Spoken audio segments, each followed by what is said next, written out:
नमस्कार, यही सच है में आपका स्वागत है। मैं हूं आजाद खालिद, आपका मेजबान, और लेकर हाजिर हूं यही सच है। यही सच है में अगर आज बात करें तो इंटरनेशनल एक बड़ी खबर सामने आ रही है। ऑस्ट्रिया की सरकार गिर गई है। वहां के चांसलर को इस्तीफा देना पड़ गया है क्योंकि वहां गठबंधन के एक सहयोगी का एक ऑडियो या वीडियो वायरल हुआ। किसी रूसी लड़की के साथ वो देखे गए और कहा यह जा रहा है उस लड़की के साथ बातचीत के दौरान वो कुछ फेवर करने की बात कर रहे हैं, कुछ ठेके दिलाने की बात कर रहे हैं, कुछ और कंस्ट्रक्शन के ठेके दिलाने की बात कर रहे हैं और कुछ मीडिया के लोगों को हटाने की या कुछ लोगों को रखने की बात कर रहे हैं। उसके बाद अविश्वास प्रस्ताव आया, सरकार गिर गई। खैर, ये तो विदेश की बात हो गई। देश के अंदर भी कुछ बड़ी खबरें हैं। बीजेपी के अंदर उत्साह है, पूरे देश में उत्साह है। नई सरकार की शपथ के लेकर तैयारियां हो रही है। 30 तारीख में शपथ ग्रहण होना है। बीजेपी बेहद उत्साहित है, कार्यकर्ता बेहद उत्साहित है। पीएम मोदी नए पीएम के तौर पर दोबारा शपथ लेंगे और पूरे देश में इसको लेकर एक तरह से खुशी का माहौल है। और बीजेपी में आज एक और उत्साह का माहौल हुआ है क्योंकि टीएमसी एक तरह से बहुत बड़ा धड़ा टूटकर बीजेपी में शामिल हो गया। 60 से ज्यादा लगभग काउंसलर जो हैं, 50-60 काउंसलर और 2 विधायक।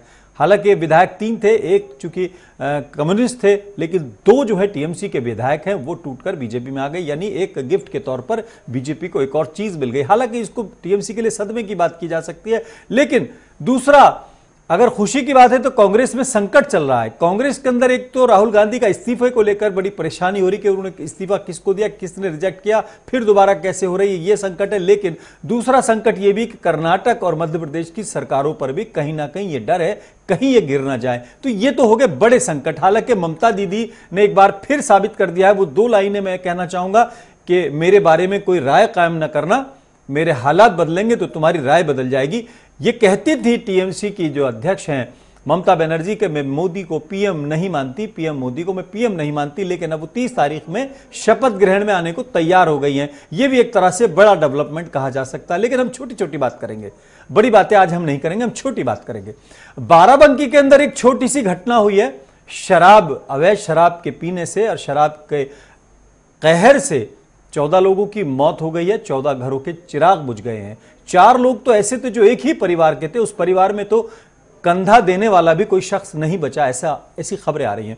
हालांकि दूसरी खबर भी नक्सल अटैक की है। अगर बात करें तो झारखंड के अंदर जो सरायकेला एक जगह है वहां पर नक्सल अटैक हुआ है। 11 जवान जख्मी है, 3 की हालत गंभीर बताई जा रही है। ये तीनों चीजें बड़ी गंभीर हैं हालांकि, लेकिन हम आज शराब वाली बात पर बात करेंगे क्योंकि अगर बात करें यूपी गवर्नमेंट ने बाकायदा 2017 में लगभग 2 साल पहले कैबिनेट के अंदर एक कानून को मंजूरी दी और लगभग 100 साल पुराने कानून को, आबकारी अधिनियम जो है 1910, उसके अंदर संशोधन की मंजूरी दी और बाकायदा जो शराब का, इलीगल लिकर का धंधा करने वाले लोग थे उनकी फांसी तक का प्रोविजन किया। लेकिन उसके बाद कई ऐसे सिलसिले बने जिसमें कई लोगों की मौत हुई, चाहे वो आप बात करें सहारनपुर की, चाहे कुशीनगर की बात करें, आजमगढ़ की बात करें या और जगहों की बात करें। सैकड़ों लोगों की मौत होती रही और आज फिर 14 लोगों की मौत हो गई है। इस पर एक पैनल से हम डिस्कशन करेंगे। पैनल से आपका तारुफ करा देता हूं।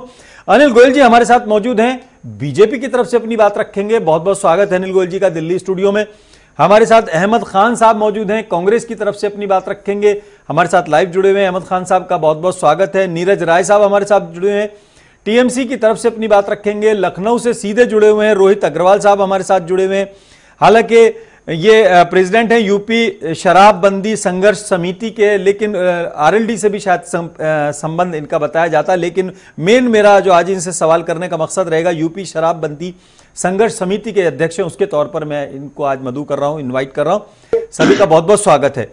सबसे पहला सवाल अनिल गोयल जी से मैं पूछना चाहता हूं, जश्न का माहौल है, दोबारा टेन्योर मिल गया है, यूपी में भी आपकी सरकार है, लेकिन शराब को लेकर कैबिनेट में बाकायदा कानून को मंजूरी देने के बावजूद जमीन पर नहीं दिख रहा है। जनता की शिकायत है आपसे। आजाद जी, कानून भी इसलिए बनाया गया था कि कच्ची शराब ना बिके। जो मैं समझा आप ये कहने वाले कानून भी इसीलिए बनाया गया था ताकि रखा रहे, और जो कच्ची शराब का धंधा करते हैं उन पर पूरी तरीके से अंकुश लगे। ये वाकई में बहुत शर्मनाक बात है कि 14 लोगों का मौत होना और इस तरह की दुर्घटना का 114 लोगों की मौत हो गई थी अभी कुछ दिनों पहले फरवरी में। आज 14 की हुई है, आज 14 की हुई है, लेकिन अभी फरवरी में जो हुई थी जिसमें सहारनपुर भी शामिल था, रुड़की भी शामिल था और ये आपका कुशीनगर भी शामिल था। मैं आपको याद दिला रहा हूं, मैं यही बात कह रहा हूं। और ये हिम्मत भी हमारी सरकार ने दिखाई है कि कच्ची शराब के बेचने वालों को मौत की सजा दी जाएगी। और मैं ये कहना चाहता हूं आपके चैनल के माध्यम से, वो बख्शे नहीं जाएंगे। जो भी इसके अंदर दोषी होंगे उनको हर हादसे के बाद यही बयान आया आपके यहाँ से, बख्शे नहीं जाएंगे। आजाद जी देखो, सही बात यह है कि सिस्टम जो काम कर रहा है उस सिस्टम पर जैसे जैसे सख्ती हो रही है, अब जो खराब सिस्टम मिला हुआ है, जो समाजवादी पार्टी टाइम के सरकार का जो खराब सिस्टम मिला हुआ है, समाजवादी का या बीएसपी के भी थे कुछ? सर वो दोनों, मतलब मैं एसपी की सरकार की बात कह रहा हूं। नहीं, बीएसपी की भी थी ना, मैं इसलिए नहीं कह रहा हूं, मुझे बीएसपी से कोई शिकायत नहीं, लेकिन मैं आपकी जानकारी बढ़ा दूं, कभी आप अकेले सपा के पीछे लग रहे हैं। मेरा कहने का तात्पर्य यह है कि निश्चित तौर पर जो पुराना ढर्रा मिला था उसको सुधारने की पूरा कोशिश हो रही है और सुधारा भी जाएगा, और पहले से सुधार हुआ भी है। आपके यहाँ से बड़ी अच्छी बातें आती है कि गुंडे जेल में है, लेकिन आज नजीबाबाद में दिन दहाड़े 2 लोगों की हत्या की गई। बीएसपी के बड़े नेता थे, दोनों को घर में घुस के मार दिया गया। गुंडे जेल में नहीं है, खुले घूम रहे हैं। नहीं देखो, आपकी इत्तला के लिए अर्ज है, मैं आपके कोई नाराजगी नहीं है, मैं तो आपको बता रहा हूँ। आपके यहाँ से कहा यह जा रहा था गुंडे जेल में है, लेकिन ये देखो कितनी बड़ी वारदात हो गई। आजाद जी देखो, गुंडागर्दी का जहां तक सवाल है, वारदात का जहां तक सवाल है, मैं आपको जानकारी मैं देना चाहता हूं। दिल्ली के अंदर जो केंद्र की राजधानी है, इसमें भी आज दिन में 4 बजे निश्चित तौर पर वहां के दुकानदार के ऊपर रिवाल्वर से लूट कर, मतलब रिवाल्वर की नोक पर दुकानदार को लूटा गया है, उसके खून, उसके मतलब सिर पर रिवाल्वर मारी गई। ये बहुत चिंता का विषय, कानून व्यवस्था बहुत चिंता का विषय है, चाहे यूपी हो, चाहे दिल्ली हो, चाहे कहीं भी हो। तो इस पर सरकार को सख्ती करनी पड़ेगी, निश्चित रूप से सरकार सख्ती कर रही है। और आज गुंडे भयभीत हैं, आज गुंडे भयभीत हैं। दोनों तरफ खेलो आप, कभी इधर चले जाते हो, कभी इधर चले। चलिए खैर, चलिए अब हम रोहित अग्रवाल जी से बात करते हैं। रोहित अग्रवाल जी, आपने यूपी शराबबंदी संघर्ष समिति बनाई हुई है, किस लिए बनाई हुई है, क्या कुछ उसमें जमीन पर भी हुआ? अगर बात करें 1910 का आबकारी अधिनियम एक्ट है, जो आपका जो अधिनियम है इतना पुराना है, उसमें अब चलिए ये मानना पड़ेगा, गोयल साहब की बात को मान लेते हैं कि बीजेपी ने कम से कम इतनी हिम्मत तो दिखाई, इसको अमेंड तो किया। 100 साल से ज्यादा जो पुराना कानून है उससे ही आप चाहते हो कि शराबबंदी हो जाए, लोगों की मौतों का सिलसिला रुक जाए, और आप लोग भी कहीं ना कहीं संघर्ष समिति तो बना लेते हो, लेकिन संघर्ष नहीं होता है। सबसे पहले तो मेरी नाराजगी आपसे है, क्योंकि आपने इतने बड़े मुद्दे को, आपने शुरुआत ये की आज हम छोटे मुद्दे पे बात करेंगे। 14 परिवार बर्बाद होगा, ये छोटा मुद्दा नहीं है खालिद भाई। मैं आपको बता दूं, अभी पीछे मैंने यही चाहा था कि आपको ये छोटा ना लगे, मैंने तो आपको बता दिया। अब आपको बड़ा लग रहा है तो आप बड़ा करिए ना इसको जी। नहीं, हाँ, बात बताता हूं मैं आपको खालिद भाई, मैं आईना दिखाता हूं भारतीय जनता पार्टी के प्रवक्ता को, जो शराब के मुद्दे से सीधे कानून व्यवस्था पे पहुंच गए थे। कानून व्यवस्था अगर सुधारनी है तो उसका एक ही तरीका है, शराब बंद करना। दूसरी चीज, ये बात करते हैं कि संतों की सरकार है उत्तर प्रदेश के अंदर, रामराज की बात करते हैं, क्या रामराज के अंदर शराब की कोई जगह हो सकती है? ये मुझे भाजपा के प्रवक्ता से मुझे जवाब भी चाहिए। रामराज के अंदर जो शराब की जगह नहीं हो सकती है, वही भारतीय जनता पार्टी है जिसने समय बढ़ाने का काम किया शराब की दुकानों का। जब योगी आदित्यनाथ यूपी के मुख्यमंत्री बने थे, तब हमें बहुत उम्मीदें जागृत हुई थी, क्योंकि हमको लगा था कि एक मठ का संत आया है, शायद अब वो शराबबंदी के ऊपर कुछ काम करेगा। लेकिन उसके बाद जिस तरीके से नेशनल रोड्स को इन्होंने डिस्ट्रिक्ट रोड घोषित किया, हमें बड़ा दुख हुआ इस चीज का। मैं आपको बता दूं, आज हमारे प्राइम मिनिस्टर दोबारा शपथ लेने जा रहे हैं 30 तारीख को, और ये उस प्रदेश के 3 बार मुख्यमंत्री रह चुके हैं जिसमें 1960 से शराब बंद है। उसके बावजूद आज देश के अंदर अगर शराब बिक रही है तो ये बड़ा शर्मनाक चीज है। रोहित जी, सवाल मेरा ये था, आपकी बात का मैं बिल्कुल आपकी बात को इंडोर्स कर रहा हूं, आपकी बात को मैं पानी दे रहा हूं। आपने सही कहा कि आपको ये बड़ा मुद्दा लग रहा है, लेकिन मैंने आपको जो कहा था, अगर मेरे लिए बड़ा मुद्दा ना होता तो मैं इस पर डिबेट ना करता, मैं उन्हीं बड़े मुद्दों पर डिबेट करता, छोटे मुद्दे पर डिबेट ना करता। इसलिए मैंने आपको जो कहा है, मेरे शब्दों पे ना जाए, मेरे कर्म पे जाए। मेरा कर्म यह है कि मैं इस पर डिबेट कर रहा हूं, बहस कर रहा हूं। आपको बुलाया है सिर्फ इसी पर बात करने के लिए। लेकिन मेरा सवाल यह है कि योगी आदित्यनाथ ने अगर शपथ ली है और आपने संघर्ष समिति बनाई हुई है, तो क्या आपने कोई ज्ञापन दिया, उनको रिमाइंड कराया, या आपने कोई प्रदर्शन किया, आपने क्या किया? मैं आपसे ये जानना चाहता हूं। जनता जानना चाहती है कि जो संघर्ष समितियां होती हैं वो क्या करती हैं। खालिद भाई 2014 में हमने सबसे पहले शराब का संघर्ष समिति बनाई थी और ये बिहार से हमने कहीं ना कहीं प्रेरणा ली थी। जब बिहार में शराब बंद की गई थी तो उससे प्रेरणा लेके हमने शराबबंदी संघर्ष समिति बनाई थी और उसके बाद से लेके आज तक यूपी के राज्यपाल को कम से कम 6 बार ज्ञापन दिया गया पर्सनल मुलाकात करके। इसके अलावा सड़क से लेके और विधानसभा तक हमने घेराव करने का काम किया है। हमने जहां जहां पे शराब की घटनाएं हुई हैं या जहां जहां पे इनलीगल शराब की दुकानें खुली हैं, हर बार आबकारी विभाग को चिट्ठी लिख के, पत्र लिख के, और हमने कहीं ना कहीं उनको चेताने का काम किया है। हमने योगी आदित्यनाथ से पिछले 2 साल से हम समय मांग रहे हैं मिलने के लिए और खाली उनको यह बताने के लिए कि आप एक संत हैं और आप रामराज की बात करते हैं। 5 साल नहीं मिलेंगे तो आप चिट्ठियां लिखते रहेंगे, आप प्रदर्शन नहीं करेंगे, लेकिन आपसे बहुत उम्मीदें। हाँ, आप प्रदर्शन नहीं करेंगे। मैं रोहित अग्रवाल जी, निरंतर रोहित अग्रवाल जी, मुझे लगता है शराबबंदी का एक फायदा तो होता है कि वो डबल रेट में बिकने लगती है, लेकिन उसकी जो सप्लाई है या उसकी जो अवेलेबिलिटी है वो शायद रुक नहीं पाती है। खैर, अहमद खान साहब के पास चलना चाहूंगा, कांग्रेस की तरफ से हमारे साथ मौजूद है। आज नीरज राय जी को सबसे बाद में लेना है मुझको, और मुझे लगता है वो उनका जो ब्लास्ट है वो बाद में होगा तो ज्यादा सही रहेगा। अहमद खान साहब, कई सवाल उठाए हैं, लेकिन सबसे बड़ा सवाल ये, आम जिंदगियां कहीं ना कहीं निशाने पर रहती हैं। सरकारों को इस पर ना लेकर व्यवस्था की बात करें, और सरकारें बदलती रही हैं। आप हालांकि 30 साल से नहीं है यूपी के अंदर, लेकिन 30 साल पहले आपके जमाने में भी ऐसी बहुत सी वारदातें हुई हैं। फिर और भी सरकारें आई हैं, बीएसपी भी आई है, सपा भी आई है, बीजेपी भी आई है, लेकिन सरकारें वही रही हैं, सिस्टम काम वही करता रहा। बिल्कुल सही बात है। जहां तक शराबबंदी की बात है तो शराबबंदी एक ऐसा विषय है जिसे अगर हम राजनीतिक रूप ना देते हुए एक सामाजिक कलंक के रूप में देखें तो ये भी बहुत जरूरी होगा। जहां तक कानून बनाने की बात होती है, कानून सिर्फ बना देने से कुछ नहीं होगा। यदि कानूनों का सख्ती से इंप्लीमेंटेशन नहीं होगा तब तक इस टाइप के वाकयात हमारे और आपके सामने आते रहेंगे। एक तरफ कानून का सख्ती से पालन होना चाहिए और दूसरी तरफ समाज में वह लोग जो इस तरीके की शराब को पीते हैं और उसके बाद उनकी मृत्यु हो जाती है, उनके परिवार हैं, उनके पीछे क्या होता है उसको कोई नहीं देख रहा, कोई नहीं समझ रहा। मैं तो ये कहूंगा कुछ हमें क्लासेस या कुछ ऐसी वर्कशॉप भी चलाने चाहिए जिससे हम इस तरीके की शराब या जो भी समाज में ऐसी बुरी चीजें हैं उनसे दूर करने की भी हम शिक्षा दे सकें। सरकार को कुछ इस विषय में भी सोचना चाहिए और उन छोटे गली मोहल्लों में जाकर भी हमको कुछ ऐसा काम करना चाहिए। लेकिन अहमद खान साहब, सवाल यह है कि आप देखिए, पूरा चुनाव 2019 का हमने देखा है, हमने रोजाना कवरेज किया है, और अगर आप बात करें अकेले शराब की तो इसको अगर देखा जाए इस्लामिक मान्यता में उम्मुल खबाइस कहा गया है, बीमार जो है मां कहा गया है बुराइयों की, उम्मुल खबाइस। लेकिन आप लोगों ने ये किया, जो विपक्ष था वो तमाम बड़ी बड़ी बातें करता रहा, तमाम अलग अलग मुद्दों पर बात करता रहा। जमीनी जो छोटे छोटे मुद्दे थे, मैंने इसको छोटा मुद्दा इसीलिए कहा कि पॉलिटिकल लोग घबरा ना जाए, इस ऐसे छोटे मुद्दे पर भी आपकी जबान से एक बार भी कहीं नहीं निकला, एक बार भी कहीं ऐसी बात नहीं आई। बहुत से सवाल मैंने खड़े किए आज, लेकिन आप लोग पॉलिटिकल लोग ऐसे मुद्दों को मुद्दा नहीं बना पाए। नहीं खालिद भाई, ऐसी बात नहीं है।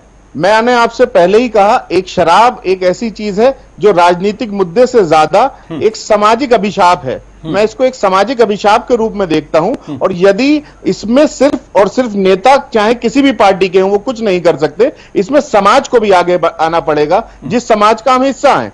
मैंने कहा अपनी बात एकेडमिक हो जाएगी बात, सरकारें कुछ नहीं करेंगी तो समाज के ऊपर ही सब चीजें डाल दी जाएंगी। नीरज राय साहब, आज तो आपके लिए बड़ा एक तरह से अफसोसनाक दिन होगा। 2 विधायक आपके टूट के आ गए हैं, 50 से ज्यादा काउंसलर टूट गए हैं। हालांकि दीदी ये कहती थी मैं तो पीएम नहीं मानती हूं, अब उनके शपथ में भी आ रहे हैं, लेकिन सारे मामले पर कैसे समन्वय बनाएंगे आप? भाई, ये भाजपा के चरित्र में रहा है, चाहे चरित्र, चेहरा और नेत्र नीति नियत इनकी कभी समान नहीं रही है।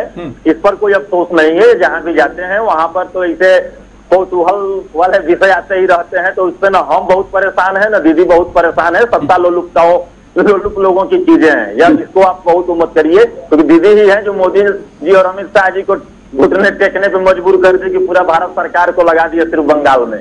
हाँ, लेकिन विषय यहाँ पर जो है, अभी शराब की बात चल रही थी, इस पर अगर हम लोग चर्चा करें तो बेहतर है, क्योंकि राजनीति तो भी होती रहेगी। ठीक है, देखिए आज जितने 14 लोग मरे हैं, सहारनपुर की घटनाएं रहे हैं, आजमगढ़ की रही है, विभिन्न जगहों पर रोज होती रही है। कुशीनगर थी, जी, रोज कहीं ना कहीं होती है, जिसको कि हम लोग प्रकाश में नहीं ला पाते हैं। लेकिन वास्तविकता यह है कि क्या सरकार की जिम्मेदारी नहीं है कि कानून को कड़ाई से पालन करे? सरकार करती क्या है? देखिए, मैं बहुत ही निचले स्तर से निकल के आता हूँ, गांव से निकल कर आता हूँ, गांव से ही जुड़ा भी हूँ। वास्तविकता यही है कि जो इसके दलाल होते हैं, जो ठेकेदार होते हैं कच्ची दारू के और दारू के दुकानों के, वो सरकार और आबकारी को पैसा भेजते हैं।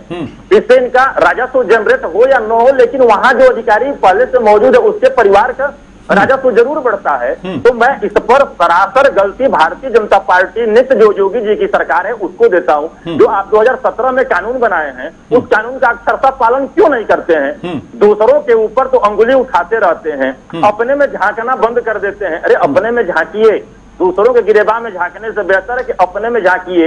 इनको सिर्फ बंगाल में लोकतंत्र खतरे में आता है, लेकिन यूपी में भी आपने गिनाया है। तो अनिल जी का भी मैं सुन रहा था, आप यूपी की चर्चा कर रहे थे और ये दिल्ली का बता रहे थे। अरे नाना के आगे दिल्ली में भी इन्हीं की जिम्मेदारी है नीरज राय जी। दिक्कत ये दिल्ली में भी इन्हीं की जिम्मेदारी है, क्योंकि आम आदमी पार्टी के हाथ में जो है वो नहीं है। आम आदमी पार्टी सरकार के पास पुलिस नहीं है, वो भी इन्हीं की जिम्मेदारी है।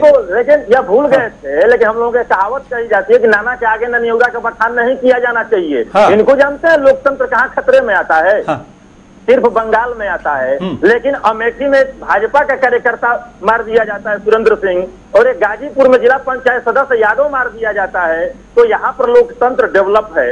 इनका एक कार्यकर्ता चुनाव से पहले बहराइच में ईंट से कूच कर मार दिया गया था, उसको कोई खबर नहीं बना। लेकिन छोटी मानसिकता के धनी ये लोग सिर्फ बंगाल देखते हैं, लेकिन राजनीति से प्रेरित होकर अनिल जी कोई बात नहीं किया जाए। आप सीनियर नेता हैं, उम्र दराज हैं, वास्तविकता से अवगत होते हुए 14 लोग जो आज मरे हैं। ठीक है अनिल जी आज आप बिल्कुल उत्साहित मत होइए। दीदी ने आने को स्वीकार कर लिया। वो पीएम को पीएम नहीं मानती थी, लेकिन उनके शपथ समारोह आ रही, लेकिन आप उसको भूल जाइए। मैं अनिल जी से पूछता हूं, अनिल जी 2016 और 17 में 14,000 करोड़ का लगभग राजस्व प्राप्त हुआ यूपी सरकार को, अगर बात करें आबकारी से। ऐसा कुछ आंकड़ा बता रहे हैं, लेकिन अगर देखें जमीन पर आपने जो किया है वो सबके सामने है। हालांकि आपने कैबिनेट में कानून को मंजूरी दे दी है, हालांकि वो पुराना कानून था 1910 का, उसमें एक संशोधन किया है, वो 60K की आपने उसमें अमेंडमेंट करके किया है कि फांसी तक का प्रोविजन हो सकता है, उम्र कैद, 10 लाख तक का जुर्माना। लेकिन एक भी आदमी को इस 2 साल में क्या उस कानून के तहत, उस धारा के तहत बुक किया गया, ये मेरा सवाल है। क्या ऐसा कुछ आंकड़ा पेश कर पाएगी सरकार? आजाद जी, सही बात तो ये है कि निश्चित तौर पर कार्रवाई हुई होगी, मैं इसके बारे में कंफर्म नहीं हूं, लेकिन जिन्होंने भी कच्ची शराब के पीने से जहां मौत हुई है, उनके खिलाफ जो भी दोषी लोग पाए गए होंगे, उनके खिलाफ सख्त से सख्त कार्रवाई हुई होगी। दिलचस्प बता दूं मैं आपको, ये सब लोग यहाँ भी वहां भी थे। अगर कार्रवाई होती तो आगे कार्रवाई नहीं, आगे हुई होती तो घटना नहीं घटती, कुशीनगर में हुई होती तो नहीं घटती, आजमगढ़ में हुई होती तो नहीं घटती। नीरज जी, कार्रवाई नहीं हुई है। नीरज जी, मैं आपसे ही मैं बात कर रहा हूं। आप मुझे बताएं, क्या बंगाल में ऐसा कोई कानून आपने बना रखा है? आप बंगाल मोदी जी को छोड़ दीजिए। नहीं, मोदी को छोड़िए, आप ये बताएं। और जो बंगाल की बात आप कह रहे थे, हर चुनाव में जितने भी चुनाव हुए हैं, आपकी गुंडागर्दी कम हुई? आप तो 2014 में जब यूपीए की सरकार थी, सर जब 2014 में यूपीए की सरकार थी, तो भी आपने वहां पर गुंडागर्दी करी थी। आज आपकी गुंडागर्दी से परेशान होकर के, आज आपकी नीतियों से परेशान होकर, आपकी पार्टी में लोग टूट कर बीजेपी में आ रहे हैं। आपकी नीतियों से परेशान होकर के, आपकी गुंडागर्दी से परेशान होकर के, आपकी पार्टी में भगदड़ मच रही है। और निश्चित तौर पर आप अपने गृहवान में झांको, आप अपनी पार्टी में अपने एमएलए को अपने काउंसिलर चुना के रख नहीं पा रहे हैं। आपकी जो तानाशाही है, वो तानाशाही आज आपके मुंह के आगे आ रही है। कल तक ममता कहती थी कि मैं पीएम नहीं मानती, आज वो पीएम मानती है ना, आज पीएम मानने के सपने में आने को तैयार है ना। आप अपने ग्राम में झांक करके, सर आप अपने ग्राम में झांके और फिर उसके बाद में बात करें। अपने टेस्ट की बात करते हैं, सभी लोग अपने टेस्ट की बात कर रहे हैं, दोनों लोग अपने टेस्ट की बात कर रहे हैं। रोहित अग्रवाल जी, मैं आऊंगा अनिल जी आपके पास आऊंगा, इसी सवाल को लेकर आऊंगा, रोहित अग्रवाल जी। रोहित जी, मेरा सवाल अनिल जी से था, ये तो कह रहे हैं मुझे जानकारी नहीं है, लेकिन आपने संघर्ष समिति बनाई हुई है, क्या 1910 के जो आबकारी अधिनियम है उसमें जो अमेंडमेंट किया गया है, उस धारा का अभी तक कहीं इस्तेमाल हुआ कि नहीं हुआ? याद नहीं हुआ तो आप क्या कॉन्फिडेंट हैं? अगर हुआ है तो क्या आपकी जानकारी में है संघर्ष समिति के तौर पर? क्योंकि जो एनजीओ है या जो समितियां हैं, मैं आपको एक चीज बताता हूं। खालिद भाई मैं आपको एक एक चीज बताता हूं पूरी जी। अभी आपने राजस्व की बात की थी, राजस्व की बात पे पहले मैं आपको बता दूं, राजस्व की बात एक तरफ तो ये राजस्व कमाते हैं जहर बेच के, दूसरी तरफ एक ये मद्य निषेध विभाग चलाते हैं। हमने इनसे आरटीआई के माध्यम से ही पूछा था कि आप मद्य निषेध विभाग में कितना पैसा खर्चा करते हो, आज तक उस आरटीआई का जवाब नहीं आया है। 3 साल से कम 3 बार रिमाइंडर दिए गए हैं, अब उसके अंदर हम केस भी करने जा रहे हैं कि साहब उसका ये जवाब देने को तैयार नहीं है।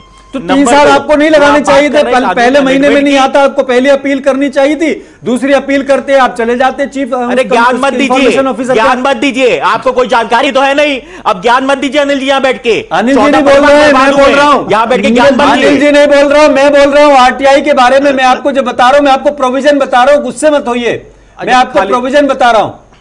खालिद जी समाधान नहीं निकलता है। खालिद जी मैं आपको बता रहा हूं, हम हाई कोर्ट भी मूव किए।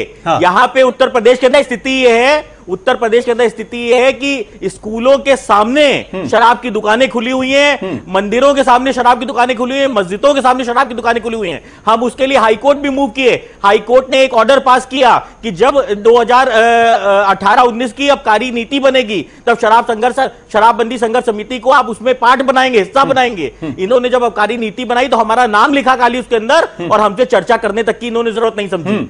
ये स्थिति है। अनिल जी बड़ी गंभीर बातें कह रहे हैं, 3 साल से हम यहाँ पे कोई पॉलिटिकल टाइम मांग रहे हैं और संघर्ष समिति का नाम भी नहीं लिया है। कम से कम ये तो चीज का जवाब होना चाहिए।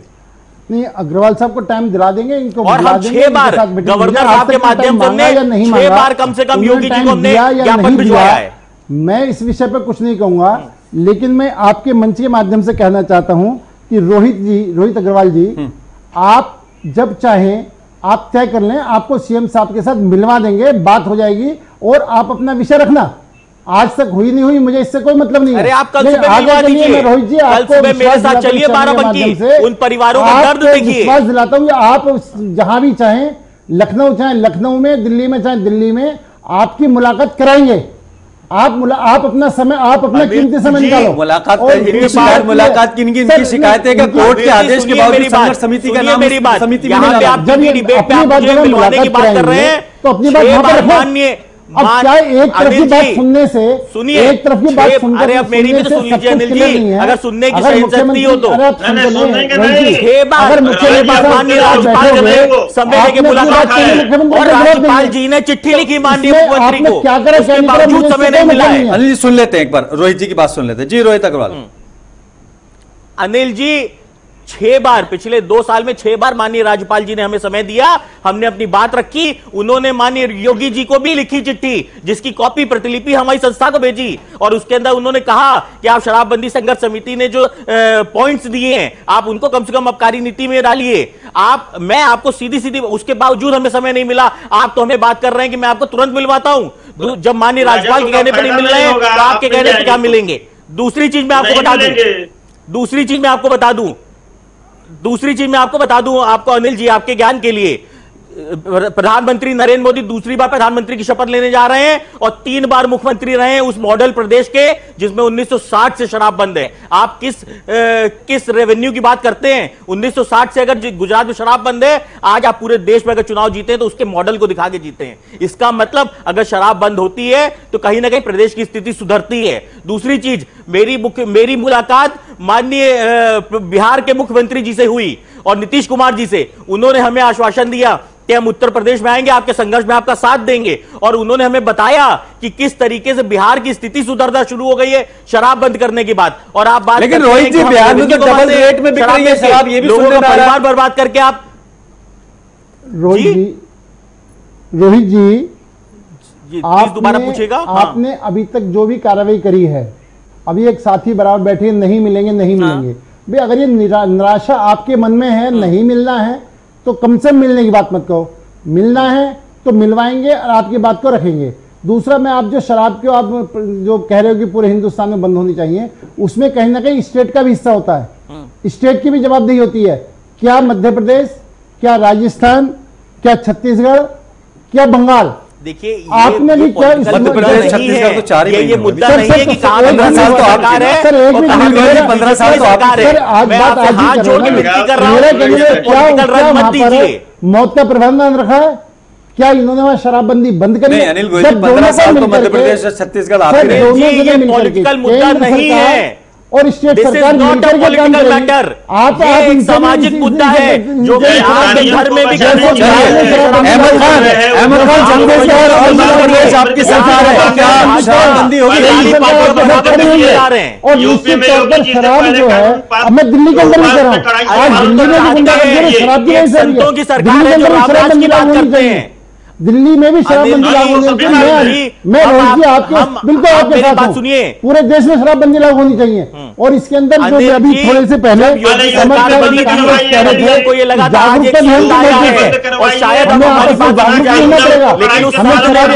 भी करना होगा, हमें भी शराब का बहिष्कार करना होगा। और निश्चित चलिए जवाब ले लेते हैं अहमद खान। एक सेकंड अहमद खान से जवाब ले लें। 2 ठेके बंद करवाएं। ठीक है, मैं खुद शराब के खिलाफ हूं। ठीक है अहमद खान, 2 जगह सरकार आपकी बता रहे हैं, ये हालांकि पंजाब में भी आपकी है, लेकिन क्या मध्य प्रदेश और छत्तीसगढ़ में आप मानते हो? राजस्थान भी कह लें, पंजाब भी कह लें। जी एक बार आप क्वेश्चन रिपीट कर दीजिए। क्वेश्चन ये है कि अगर शराबबंदी की जैसे बात हो रही है और बीजेपी से आप लोग सवाल करते हैं, तो कम से कम आपके जो राज्य हैं, जहां पर 4 राज्य फिलहाल आपके हैं, क्या वहां पर शराबबंदी की बात की जाएगी? बिल्कुल की जाएगी, क्यों नहीं की जाएगी। जो भी समाज में बुराई है उसके खिलाफ तो हमें काम करना ही पड़ेगा, तभी जनता हमें दोबारा से चुनेगी। और मेरा ये मानना है, मैं स्वयं इस विषय में जितनी भी मैं आगे बात कर सकूंगा मैं भी बात रखूंगा, और हमारे पार्टी के नेता हमेशा इस तरीके के जो संवेदनशील विषय होते हैं उसको बहुत कायदे के साथ आगे बढ़ाते हैं और उस पर काम करते हैं। नीरज राय जी, विपक्ष के तौर पर आपके यहां से इसकी कभी आवाज नहीं उठी? कहां पर? बंगाल में कहीं भी? दोबारा दोहराइए। हमारा सवाल यह है कि आप सत्ता पर सवाल तो बनाते हैं, लेकिन विपक्ष के तौर पर अपनी जिम्मेदारियां नहीं निभाते। सभी दलों का यह हाल है। नहीं, अब निभेगी भैया, निभेगी। देखा आपने कि मैं चुनाव भर मुद्दे की बात करता रहा, और यहाँ पे भाजपा की स्थिति रही कि लंका में सभी 49 आंख के सभी लोग अमित शाह और मोदी जी की तर्ज पे बंगाल और बंगाल के गुंडे याद रखते हैं, मुद्दे को भटकाते हैं। आप भाजपा को कोसना ठेका ले रखा है क्या आपने? आप अपने गृहवान में झांको, भाजपा को मत कोसो। भाजपा को कोस करके ही आप इसी स्थिति में आए हो। भाई अपने आप को अपने गृहवान में झांको, अपने आप को ठीक करो। भाजपा को कोसने से काम नहीं चलेगा, भाजपा को कोसने से काम नहीं चलेगा। ले हर बात में लो भाजपा, हर बात। और सही मायनों में आपने भाजपा कोस करके, राज्य में भाजपा कोस करके जनता ये समझ रही है अच्छी तरीके से। जनता इस बात को अच्छी तरह समझ रही है, इनके पास ना नीति है, ना नियत है, ना काम करने का तरीका है। सिर्फ एक ही मात्र उद्देश्य है कि भाजपा को कोसो, भाजपा। चलिए एक लास्ट कमेंट मैं रोहित अग्रवाल से लेना चाहूंगा। रोहित जी, आप चूंकि संघर्ष भी कर रहे हैं और आपको यह भी मालूम है कि, मालूम तो सभी को है कि मामला बड़ा एक तरह से पेचीदा है, क्या इसका हल है? क्या आपको लगता है सिर्फ जागरूकता, सरकार की नीयत, या प्रशासन की सख्ती? देखिए खालिद भाई, कहीं भी जहर को बेच के अगर आप रेवेन्यू कमा के आप देश में आप ये चाहते हो, देखिए कभी भी आप ये नहीं कह सकते हो कि गलत काम करके जो पैसा घर में आता है उससे आपके घर की तरक्की कभी नहीं हो सकती। इसी तरीके से जहर बेच के आप रेवेन्यू चिल्ला के और उसकी आड़ में जहर बेच के देश के परिवारों को बर्बाद नहीं कर सकते। आपके देश एक परिवार है और आपके परिवार के लोग मर रहे हैं इस जहर को पी के। आपको पहले एक सख्त कानून बना के शराब को बंद करना पड़ेगा पूर्ण रूप से। और फिर जो आप इनलीगल शराब की बात करते हैं, देखिए चोरी करना अगर कानूनी अपराध है तो अगर चोरी करते हुए आदमी पाया जाएगा तो आप उसको पकड़ सकते हैं, लेकिन जब आप उसको साहूकारी से आप उसको बेचेंगे शहर जाके, गली के मोहल्ले जाके, तो आप किस तरीके से आप रोक पाएंगे? आज बहुत जरूरत है, सबका शुक्रिया। खासतौर से आज एक ऐसे मुद्दे पर बात की जिसको मैंने सिर्फ एक तरह से व्यंग के तौर पर कहा कि छोटा मुद्दा है, लेकिन फौरन रिएक्ट किया, मुझे बहुत अच्छा लगा। लेकिन हमने इस पर बात करने की कोशिश की। परिवार उजड़ जाते हैं, परिवारों में एक तरह से अंधेरा छा जाता है, थोड़ी देर की खुशी के लिए, थोड़ी देर के नशे के लिए। बाद में राजनीति होती है और यह भी कहा जाता है कि बख्शा नहीं जाएगा। बाद में फिर वारदात होती है, फिर बख्शा नहीं जाएगा, कि डायलॉग सामने आते हैं। और यही सच है। मैं आज फिलहाल इतना ही। अपने मेजबान आजाद खालिद को इजाजत दें।